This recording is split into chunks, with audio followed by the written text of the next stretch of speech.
हिंदू पंचांग के अनुसार आषाढ़ मास हिंदू वर्ष का चौथा महीना होता है।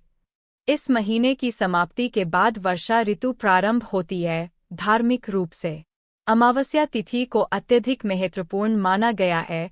साथ ही आषाढ़ अमावस्या को दान पुण्य व पितरों की आत्मा की शांति के लिए किए जाने वाले धार्मिक कार्य विशेष फलदायी माने जाते हैं। यह अमावस्या किसानों के लिए भी विशेष महत्व रखती है, क्योंकि इस दिन हल और खेती में उपयोग होने वाले उपकरणों की पूजा की जाती है, इसलिए इसे हलहारिणी अमावस्या भी कहा जाता है। अमावस्या तिथि पर कई लोग अपने पितरों को प्रसन्न करने के लिए श्राद्ध कर्म करते हैं। इस दिन पितृ तर्पण, नदी स्नान और दान पुण्य आदि करना ज्यादा फलदायी माना जाता है। इतना ही नहीं, यह तिथि पितृदोष से मुक्ति दिलाने में सहायक मानी गई है। पितृकर्म के लिए यह तिथि बेहद शुभ मानी जाती है। साल 2024 में आषाढ़ अमावस्या 5 जुलाई 2024 शुक्रवार को मनाई जाएगी। यह तिथि 5 जुलाई सुबह 04:57 से प्रारंभ होगी और इसका समापन 6 जुलाई शाम 04:26 पर होगा। इस दिन ब्रह्मा मुहूर्त में उठकर किसी नदी, जलाशय या कुंड आदि में स्नान करें और सूर्य देव को अर्घ्य देने के बाद पितरों का तर्पण करें। इसके अलावा इस दिन पितरों की आत्मा की शांति के लिए उपवास करें। इस दिन घर के मंदिर की सफाई करें और वहां दीप जलाएं। इस दिन भगवान शिव की पूजा अर्चना करने का विशेष महत्व है, इसलिए घर के मंदिर में भगवान शिव की प्रतिमा स्थापित करें। इसके बाद आप भगवान शंकर की प्रतिमा को तिलक लगाकर उन्हें रोली, नैवेद्य, पुष्प, अक्षत, धूप, मिष्ठान, फल, पंचामृत आदि पूजा सामग्री अर्पित करें। पूजा सामग्री अर्पित करने के बाद आप आषाढ़ अमावस्या की व्रत कथा का श्रवण करें और आरती के साथ पूजा का समापन करें। पूजा के बाद आप फलाहार ग्रहण कर सकते हैं। व्रत का पारण अगले दिन भगवान की पूजा अर्चना के बाद ही करें। अमावस्या के दिन शाम को पीपल के पेड़ के नीचे सरसों के तेल का दीपक जलाएं और अपने पितरों का स्मरण करें। आषाढ़ अमावस्या के दिन दान पुण्य के कार्य जरूर करने चाहिए। कहते हैं कि इस दिन किए गए दान का पुण्य कई लाख गुना मिलता है। यही नहीं, मृत्यु के बाद मोक्ष की भी प्राप्ति होती है। इसके अलावा इस दिन किसी भी पवित्र नदी में स्नान करना भी शुभ माना जाता है। साथ ही इस दिन पीपल की पूजा का भी विशेष विधान है। आषाढ़ अमावस्या के दिन किसी भी महत्वपूर्ण वस्तु की खरीदारी या बिक्री भूलकर भी नहीं करनी चाहिए। साथ ही किसी भी निर्धन या याचक को अपने घर से खाली हाथ नहीं लौटाना चाहिए। इसके अलावा इस दिन किसी से भी कटु शब्दों का प्रयोग गलती से भी नहीं करना चाहिए। न ही इस दिन मांसमदिरा का सेवन करना चाहिए। संभव हो सके तो इस दिन तिल के तेल के सेवन का भी परहेज करना चाहिए। आषाढ़ अमावस्या की व्रत कथा।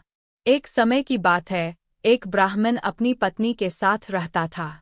वो दोनों ही भगवान विष्णु के बहुत बड़े भक्त थे। दोनों प्रतिदिन अपना ज्यादातर समय भगवान के ध्यान और पूजा पाठ में बिताते थे। ब्राह्मण का घर धन धान्य से भरा हुआ था, किंतु संतान न होने के कारण यह दंपति अत्यंत दुखी रहता था। एक दिन ब्राह्मण ने अपनी पत्नी से कहा कि मैं तपस्या करने के लिए वन में जा रहा हूँ। इसके बाद वह भगवान पर भरोसा और संतान की कामना लेकर वन में तपस्या करने के लिए चला गया। ब्राह्मण को कठोर तपस्या करते हुए कई वर्ष बीत गए, लेकिन उसे फल की प्राप्ति नहीं हुई। अंत में हार मानकर ब्राह्मण ने अपने जीवन को समाप्त करने का निर्णय लिया। अपने जीवन समाप्त करने के बारे में सोचकर उसने पेड़ की डाली पर फांसी का फंदा डाल दिया और अपने गले पर बांधने लगा। तभी वहां पर सुख अमावस्या प्रकट होकर बोली, हे ब्राह्मण, तुम्हारे भाग्य में 7 जन्म तक कोई संतान नहीं लिखी है, किंतु मैं तुम्हें 2 कन्या का वरदान देती हूँ। तुम अपनी एक कन्या का नाम अमावस्या रखना और दूसरी का नाम पूनम रख देना। तुम अपनी स्त्री से कहना कि वह 1 वर्ष तक सुख अमावस्या का व्रत रखे और अमावस्या के दिन 1 कटोरी चावल भरकर उस पर दक्षिणा रखकर दान कर दे।